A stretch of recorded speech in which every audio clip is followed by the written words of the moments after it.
then when you're all finished, I'm just going to make a quick announcement on the next part over at the AMU, okay? I'd say like 3:35.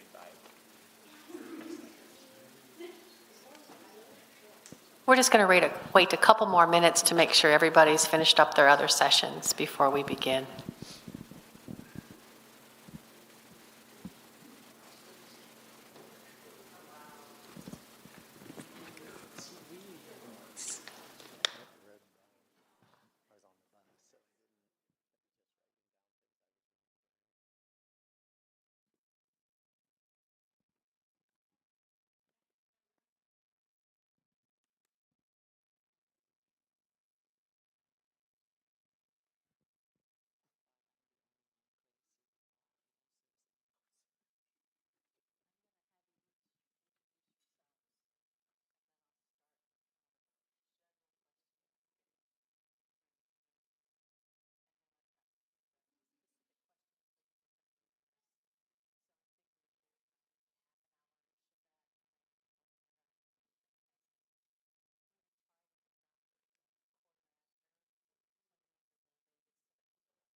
Thank you for coming back to join us for a panel discussion, which is actually what I've really been looking forward to, having a chat with folks who have been here about as long as I have, sharing some memories of all the changes that we've seen. And since we're all from different areas, we've had the opportunity to see different things. So I'd like to give us a chance to listen to some stories. And I have some questions set up, and then we should still have some time for questions from the audience. And our goal here is to get us done here by 20 after, so we have plenty of time to still make it over for the 4:30 presentation over in the Union. So what I'd like to do is I'm going to have each of our panelists introduce themselves. If you can remember what year you were hired here, and if you went to school here, if you can tell us when you got your degree. So Charlie, I'm going to start with you. Yeah, I'm Charlie Ernst, head basketball coach. That's probably why I'm yelling. I came straight from practice. So anyhow, I came here in 1988 as a student and graduated. So I came here Findlay College, left here, University of Findlay, in 1992 and was hired in May of 1992, right after I graduated, and I've been here ever since. Maria Gamba. This one? Probably. Oh, right there. Okay. Maria Gamba. I teach in the College of Business. I joined the University of Findlay, Findlay College back then, back in 1988. So he came as a student, I came as a faculty, and I believe you were in my class that first year. See, what a great product. Thank you. I'm Helen Schneider, and I'm in computer science. I came in January of 1986, and I taught in the prison programs for the most of my beginning time. It became the University of Findlay, and I was in the first MBA graduating class, and I haven't been to anything recently where they put my number on my badge, so I'm not sure what year that was, but whatever the first class was, I was in that group. I'm Jeff Lewis. I came in 1980 as a student, then got hired in 85, so I've probably moved most of you around on the campus over the years. But I never left. People ask me that all the time, well, you got your degree and never left. And I said, I didn't think that I really wanted to leave. And when the job came through, at that time, the physical plant, I just decided to stay for a couple years. So now I'm in my 41st year. Been through a lot of graduations. I'll say it. Jeff and Brian are my bodyguards when we lead the parade, so they're always protecting me from all the throngs. I'd like to start with a couple of overarching general questions for all of our panelists, and then I've got some specific questions for each of them depending on their area. So it's kind of a broad scope because you've been here for a long time. What has changed for you the most since you've been here? And Jeff, I'm going to start with you. I'd say the people. How so? When I came in 80 and throughout the 80s, we were a lot smaller. So everybody was more close-knit. As we got bigger and moved on, people became tunnel-visioned. You know, it's my program. This is what I need. And so we kind of lost that. It's not a bad thing. I mean, because we got bigger, we just changed from the way it was. So the closeness has kind of like went away. Okay, thank you. Helen? I would say physically, there's been so many changes. We're so far spread out. I remember taking a prospective faculty member on a tour and seeing all the little signs on all the little buildings that are not part of our main campus building. So the big, obvious buildings you see, but also all the other property we've purchased along the way. So, and certainly changing from the prison to main campus was also a change. And I have about the same take, and so I just use the word logistics. The logistics of this campus has changed dramatically. If you ask me where is the Office of Advancement, I'll be confused because it was one time over there, the next time another building, and somewhere now. So the only office that I think had stayed the same in its location is the Office of the President. Am I right? Yeah. So I think that's the only constant location. What else? Student services. And I think the business Student office. services too. Okay. Thank you, Jeff. Yeah, couple. Charlie? Yeah, I would just say I put size of campus, size of enrollment, size of faculty staff, just size in general is far and away what's changed the most, in my opinion. Yeah, we're now 350 acres for. I remember when I first came here, we had under 1,000 students. I think there was like 800 and, I mean, I could be wrong, 876. I have that in my mind. Like I read that someplace before I came to school here, so it's changed quite a bit. Yeah, we've certainly increased our enrollment significantly. You were big, Charlie, because we had 400 and some. So if that's kind of a brief look at major changes, can you see anything that stayed the same in your time here? Yeah, I mean, I think while the size of our staff has changed, I think, for the most part, I don't know as many as I did when we were a much smaller place, but from the people I meet and come in contact with, which is a lot of people, I try to go out of my way, I see the same Midwest values, friendly faces, smiling, just a lot of friendly staff, which I think is reminiscent of the community as well. So I don't, we've grown, but I still see a lot of those same values present. Good, thank you. Maria? I think what has stayed the same is the desire of administrators, faculty, and staff to pursue new opportunities.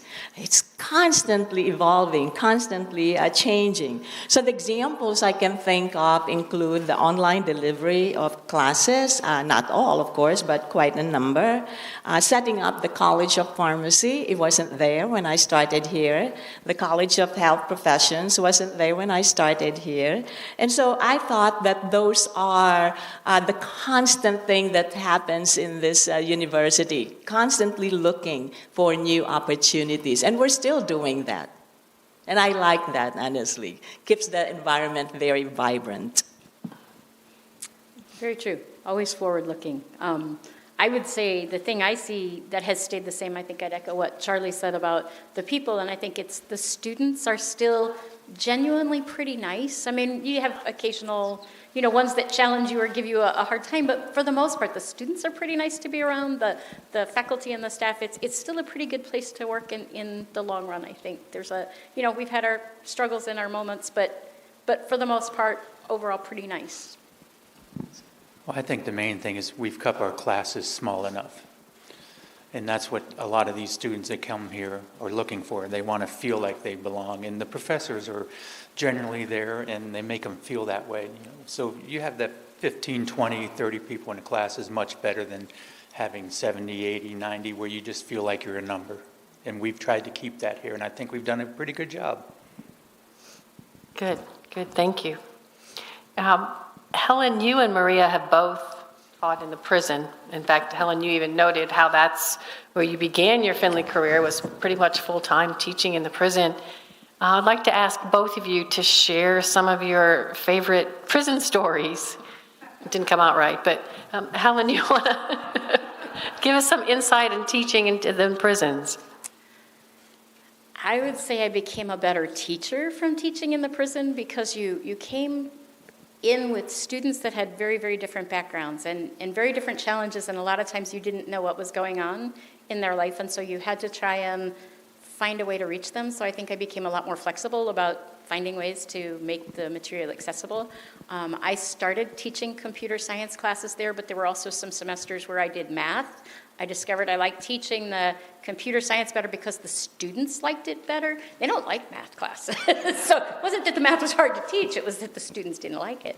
But I really do think that I adapted a lot. There were two different prisons, and they had two very different atmospheres and cultures to them, I would say. One, you got your badge when you got there, and they escorted you everywhere. And yes, you went through the tunnels in the basement at night, and you went by the cafeteria and that during the day. And the other one had open air, and you got to take your badge with you and that sort of thing. So it was a very different environment, but like I say, I think I learned to be a lot more adaptable and flexible with my students because of it. For me, the early dinner that we had before going inside the prison. So the faculty members, those of us who can come early, will gather at a restaurant not far from the prison, and that's where we have, just across, right? Right, yep. Yeah. And so we'll have dinner. So it fostered camaraderie with fellow faculty members from different areas, and that's how I got to know a lot of people on campus, not just from my area, but really across the campus. So also by teaching at the prison, and by the way, I was fearless back then. Okay? I don't know why, but I was just fearless. But if I have to do it now, I may have like second thoughts about it. I guess I just did not think. I said, I'm there really to teach these students. So what it taught me, however, Diana, is that this country is compassionate. It gave opportunities to these prisoners so that when they leave the prison, they'll have some better lives. And that's what the hope was. Okay? And also, it is the way by which the university, and again, I was saying, we seek opportunities. That was an opportunity back then. Okay. Yeah, actually, teaching in the prison was one of the reasons I came to Findlay, because I had just finished my master's thesis on Chicago street gangs. And so I thought, oh, this will be cool. I was kind of fearless back then. Now, yeah, I'm a little bit more chicken. But just that opportunity to go into two completely different prisons and populations. The LCI was built as a prison for the criminally insane back at the beginning of the 20th century. It was in this circle so they could just walk people around and around. And then the other one was set up like a college campus with pastel colored color coding. So it was a very different setup. But if anything, what I learned was they did their lessons. They read everything 3 times, which unlike up here sometimes was that was happening. So I appreciated that. But I appreciated my own freedom. So when I can remember coming home my first year, and it sounds so strange, literally pulling a chair up to my refrigerator in my little apartment and opening the refrigerator and sitting here. This is my refrigerator. I can get in here anytime I want. The air smells freer here. So, I mean, that was, 40 years ago, but I remember that sense of when you walked into the prison and you heard and felt that door clink, you didn't have control of your life anymore. So there was lots of learning experiences, both in the teaching but in the personal thing as well. And the smell of cabbage as you walk through the hallway of LCI. That's LCI. true. All meals smelled like cabbage. That's true. Cabbage. So most people don't know, but we took a softball team over there for 5 years and played in both prisons from here. And this was adults. And we were supposed to play the university, well, at that time, Findlay College team that they had, because they have a league in the prison. So we get over there and we go in and they say, well, you don't get to play the Findlay College people. You have to play the institutional team. Okay. So we go and we find out that we're inside and right field is 200 feet and there's the building. And if you hit it on top of the building, it's a home run. They had 7 left-handers on their team. So in left field, it was 290. And unfortunately, I hit a home run, and there was a rather large gentleman playing putt-putt, and my softball hit his ball. He was not too happy. Gosh. But it was quite interesting. And they had top-of-the-line equipment, and that's what I said. You guys have the best. You paid for it. And the thing I remember the most, we were leaving, and this guy comes up and says, do they still have ice-cold beer out there? And one of the guys on our team said, yep, and we're stopping down there and getting some. Cruel. It's a different world. Yeah, definitely. We could tell prison stories for forever going on here, but to take a little bit different tack here, Helen, I know you got a degree here with MBA, but Charlie, you and Jeff both actually went to undergraduate school here. Jeff, you came here, or you graduated from Findlay College, and Charlie, as you noted earlier, you came at Findlay College and graduated from the university. So if you could tell us a little bit about your student days and how that experience was different than what our current students have. Charlie, I'm going to ask you to start first.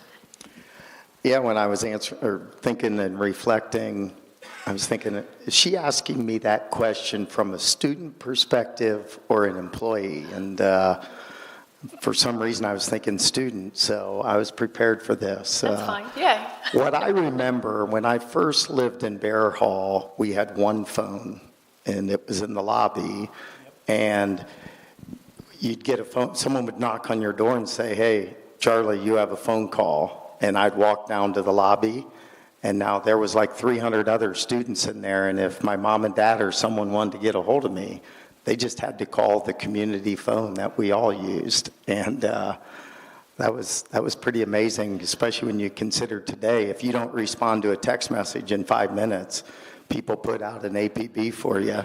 And then, thinking about that, I might go 2 weeks with hardly ever talking to my family.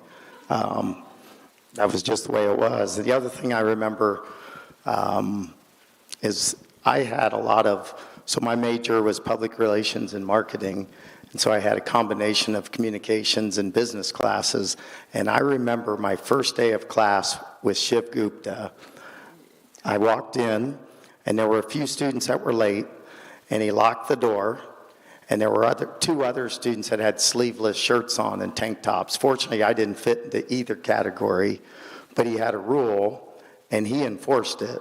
No sleeveless shirts, and if you didn't get to class at exactly the time it started, he locked the door and you weren't getting in, no matter what. And, Shiv was one of those guys that you're not sure how much you liked him at the beginning, but by midway through college, you would die for him. He was just a guy that was very consistent. And I remember being a DJ in WLFC. That was one of my funnest times. And I think, man, they had zero control. They just handed the mics over to students and let us go. And I think, holy cow.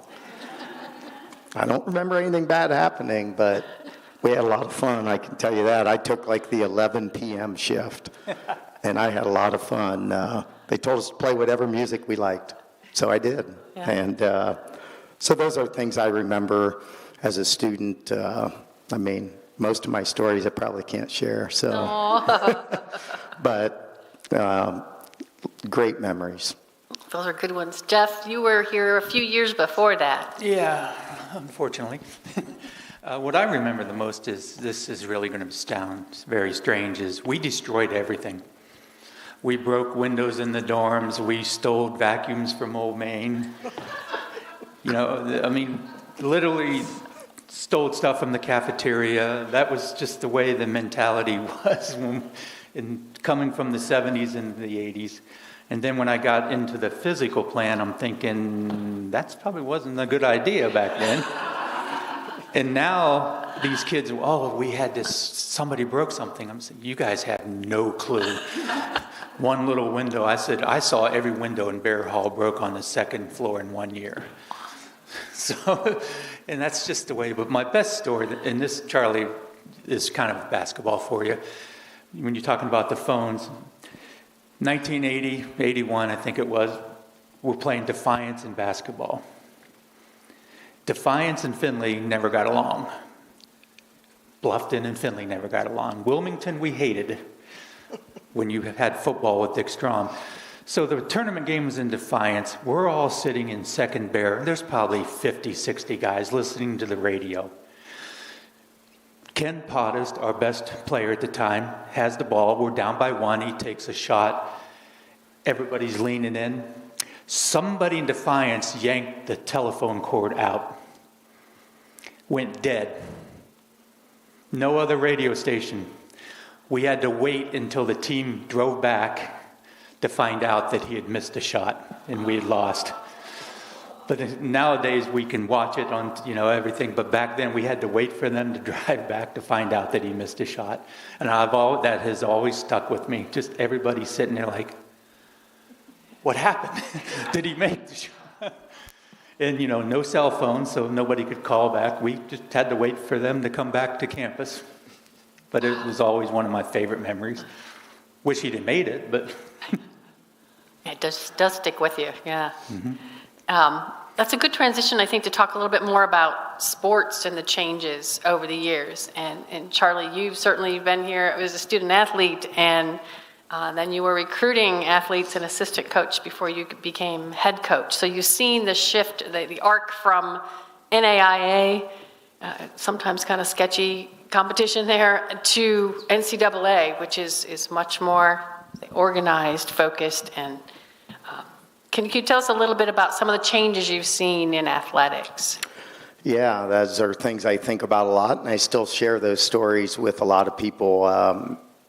Back in the NAIA days, I found myself as an assistant coach when we were recruiting.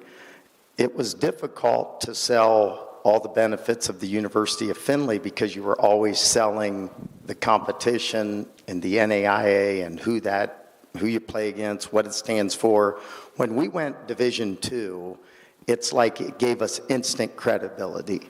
And then we could focus on what we had to offer here at Findlay rather than focus half the recruiting on the division we were in. And we replaced Oakland University. A lot of people have heard of Oakland. They've had a lot of success. They left the GLIAC in 1995, and the GLIAC, which was mostly a Michigan conference, approached the University of Findlay, and the university decided to go Division I or Division II to replace Oakland, and the rest is history. I think the biggest changes I've seen outside of the, step up in competition and the new division is that back in the NAIA days, including myself, in addition to being a basketball coach, and I still I'm thankful for this now, I think I have an appreciation for the entire institution and a respect for the job that so many people do. So many coaches are just really laser focused on their job as a coach and kind of have their blinders on to the rest of people's jobs on campus. It's just natural. But I was, in addition to being a basketball coach, I started out as an admissions counselor, and then I transferred to assistant director, and I was heavily involved in the environmental program, helping them recruit students at the heyday of the environmental program. Then I transitioned to financial aid, and I was assistant director of financial aid for about 5 years. So I learned a lot about the business side of the university during that time frame. And then I transitioned from there to coordinator of athletic marketing and being a basketball coach. And then I actually taught a couple classes along the way. So I feel like I have a pretty good feel and a respect for a lot of people's jobs on campus, and try to be respectful of that. And there were a lot of coaches back then that did other things other than coach. And it was really, I think, good for the culture of our athletic department because we all communicated with one another more often, but now almost everyone's just a coach. And so I think we've lost a little bit of that just because of that. So that's probably been the biggest changes. Good. Thank you. You mentioned some things on collaborating often within athletics, but collaboration, I think, across campus certainly also defines part of our identity. Can you tell us a little bit, and we'll go through each of you, any areas that you can remember collaborating with other people, other areas that in bigger institutions we don't always have that opportunity? Whoever would like to. Well, since I just finished talking, I'll just get my answer right out of the way. One of the things I miss is going over to the cave. When Ron Niekamp was the head coach, he used to take me with him, and we'd go over to the cave on, I think it was Tuesday mornings. Jeff, you might remember that or know about that. And there would be a table of like 18 people, and it was all faculty and staff, and it was like every Tuesday morning, and it was just almost like people getting together and just talking, not even about basketball or about their classes, just catching up and being friendly to one another. And it was fun. And I don't know, just over time it kind of dissipated. Some of those faculty had classes to teach, and life got busy for everyone. And I thought that was great.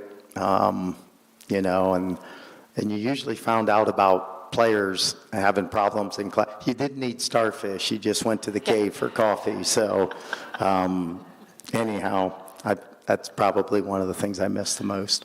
That's a great example of how technology is used differently. We didn't need technology, and we could still find some of those things out. Thank you.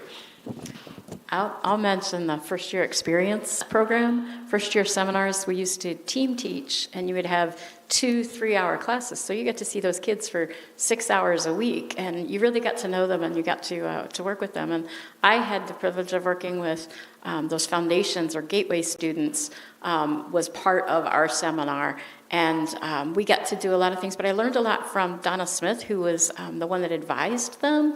And Jan Taylor also was very heavily involved with the seminar that dealt with career exploration and figuring out your pathway in life and on. I learned a lot from both of them about advising and dealing with students and student success and that sort of thing. So I would say that was a very good collaborative effort, and the team teaching was really good. I knew lots of teaching pairs that, were able to combine things in a very, very creative way. So it was a good collaboration.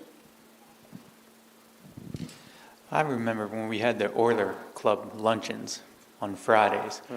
And so there was a great time to go over because you had some alumni that came back depending on who was the speaker.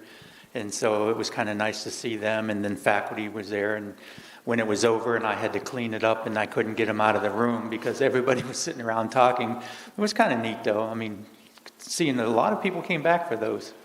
And then as we got bigger, and then it just became more of a, we're not going to do it anymore, and moved on to different things. Thank you. Maria? Collaboration can actually lead to some long-lasting friendships, actually. So it is through committee works and interdisciplinary teaching that I got to know fellow faculty from other colleges, and I really loved that experience. My service in the General Education Committee and the Student Academic Standards Committee are probably the ones with the most impact because I've served in those committees for several years. And in fact, I still try to get in touch with faculty members in those committees that have already retired. I also had the opportunity to team teach with faculty from what then was called the College of Liberal Arts. I also had the opportunity to be in the Program Assessment Committee at its infancy stage. So all the rubrics that we now have, we're partly to be blamed for that, but I think there's a lot of improvements, I would say, from when we started that. So many of the committees that I was in, they were at the infancy stage. We're trying to figure out what's the best way to score all these assessments and whatnot. So I'm just very thrilled to see where it is now. And of course, we continue to have some improvements along the way. I also had the opportunity to serve in the Faculty Affairs Committee as the first ever business faculty voted into that committee. Back then, we don't do it by college. It was elected by the entire university. So to be able to serve in that committee was, I thought, a great honor for me. And so while some might say that those committee works are like just for the dossier, I can guarantee you it can actually be addicting. That's how it is for me.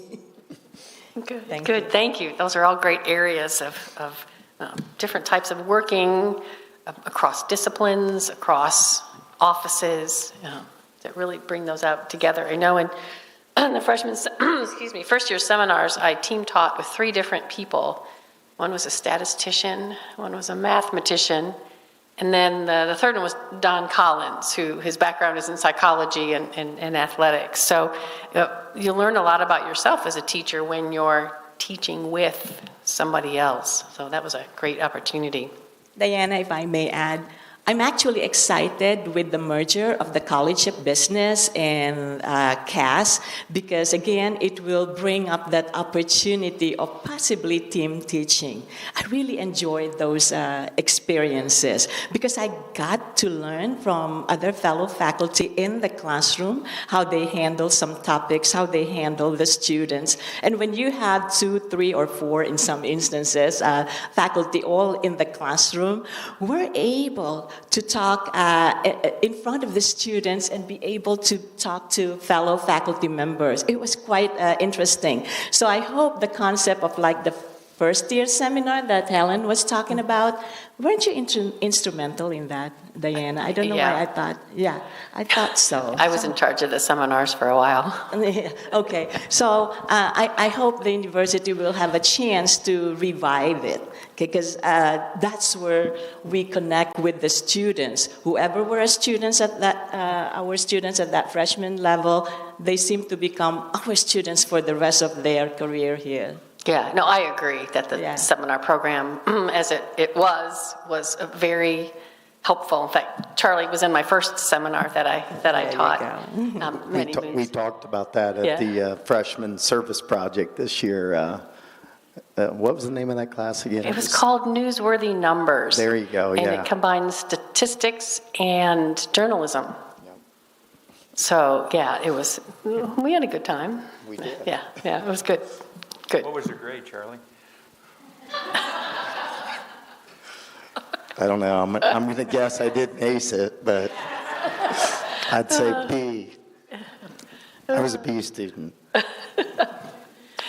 I certainly have more questions up here, but I'd like to take a few minutes to open it up. If anybody has questions for specific panel members or for in general, and they could take turns, just hop right up.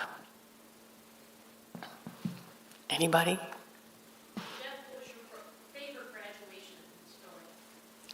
Good one. My favorite graduation story.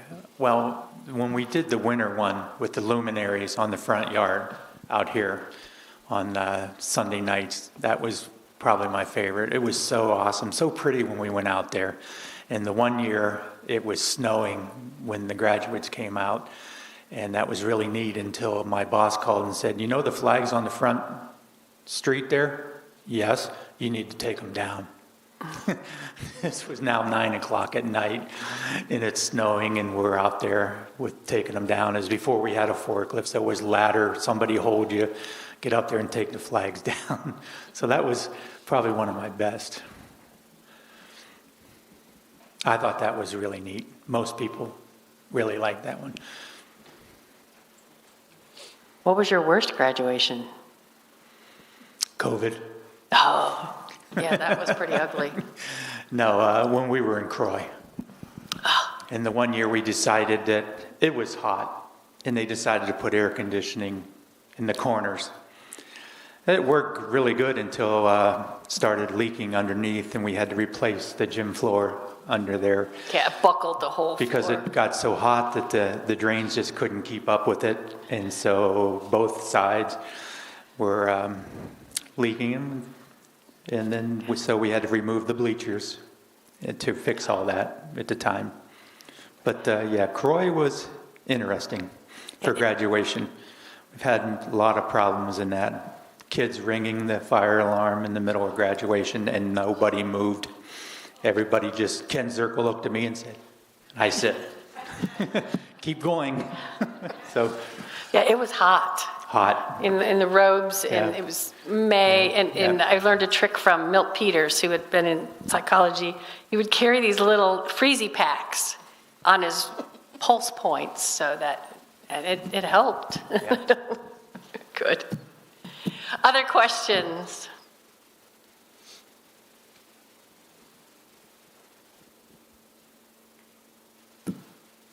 What do you miss from the old days? Anything in specific? Well, I miss really the people.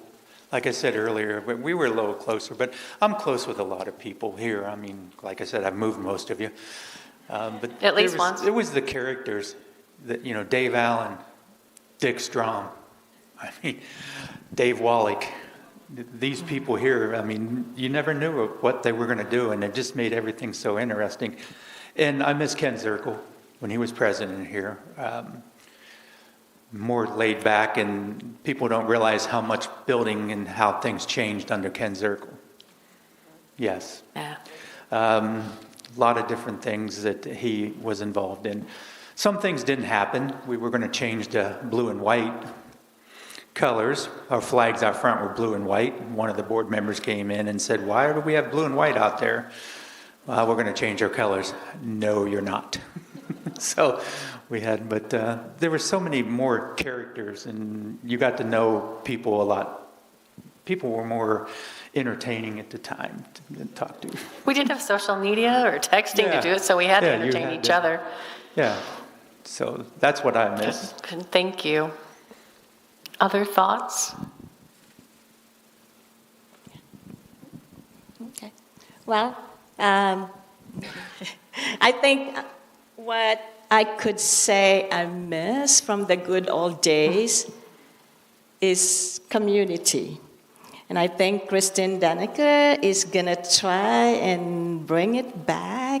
But considering how we are sort of spread out, I don't know how we can do that. But if we can, that will be great. Because community is not about just the size of the population, but it could be something else. And of course, back when we were smaller, we could be having lunch at the AMU, now known as Jasmine's, right? Is that what it is? And then somehow being smaller, the camaraderie among faculty members from different colleges, not just one college, seems to be more evident. So I'm not sure how to sort of bring it back at these days and era of technology. We got technology that somehow supposedly should be connecting us, but are we really connected? Okay, so I think it's a big question mark for today's administration. But if we can somehow revive it, that would be great. And that would be a way to keep people together, working together. Well, I'll mention that the CTE is helping to sponsor some kind of reminiscent of the faculty staff lunch, and that came out of some surveys and things. And so about once a month, you should watch your email inbox for invitation to come and join. You can bring your lunch, you can buy your lunch in the CBSL, but we have a room off to the side, and so we're working on building community again. So a good sentiment. It's this Thursday. Yes, thank you. Yeah, I probably should know that, but I haven't looked at my calendar. Good. The recharge lunch. Yes, it's recharge. That's what we're calling it. Charlie, do you miss anything? Yeah, I mean, I would add on to the people that Jeff was talking about. I might add a few other names on there. People I worked with. 2 of them have passed away in the last year. I miss Judy Cook and Barb McCrory, and they were the face of the university. And I miss Jerry Mallett. I miss Skip Sendrick. He mentioned Dave Wallach. Jim Greenwood, he was my advisor. Back then you could smoke in the buildings, and he smoked a big old pipe all the time. I'm guessing it took him 25 years to get that smell out of his office, but I love that smell. But just the people and to piggyback off of what Maria said, I think, and we've done this everywhere, not just at the University of Findlay. And, I try to do everything I can in our basketball program to keep this from happening. And that is, we've focused efficiency and it's replaced relationship building. And so when you think about every planning, it's always about being efficient, and it always comes at the expense of relationships. And it's happened everywhere. I mean, I see it. I've got a 6th grade son that my wife and I adopted a couple years ago, and I've got college-age kids, and I think, well, yeah, we're not teaching them soft skills, but we're not being very good examples of it either. So, kids they watch. That's how they first learn when they're young, is example. And so I worry that we've become such an efficient, and everything's about efficiency, that it's hard to measure the value of relationship building, so it doesn't get brought into the equation because it's not a very measurable statistic. But outside of that, I think the only thing I've seen that really is different with students, I know you asked me about that, I think most students are similar, in my opinion, except for they don't value loyalty like they used to. And it's almost like if you've been someplace for too long, then that must mean there's something wrong with you. Because kids today value, or they seem to put a value on moving. The more you move, the more valuable you are. The longer you stay, well, you must be pretty average. That's kind of the way they view loyalty. And 25 years, 30 years ago, loyalty was something people put a very, very big price tag on, but it's not really the same anymore. Yeah, good point about the different generations. I'll say, yeah. In fact, I'm going to use that as our transition to kind of wrap up, because we have a panel here that certainly loyalty has been foundational in their commitment to our institution, to our students, to everybody that they work with. And I am so honored that they took some of their time with us to share some of those stories. So thank you very much. Thank you.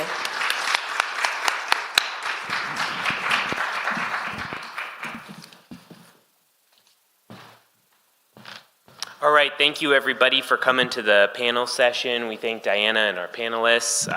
I just wanted to let everybody know we're going to be continuing now with the scholarship gallery in the AMU. So that's going to start at about 4:30. So if you want to head over there, we'll have lots of posters. We have some alcoholic beverages as well as some food over there. If you would like to participate in that. And then at 6 o'clock, we'll be starting the awards dinner when we invite you to that as well. Okay? Thank you all for attending today. Appreciate it.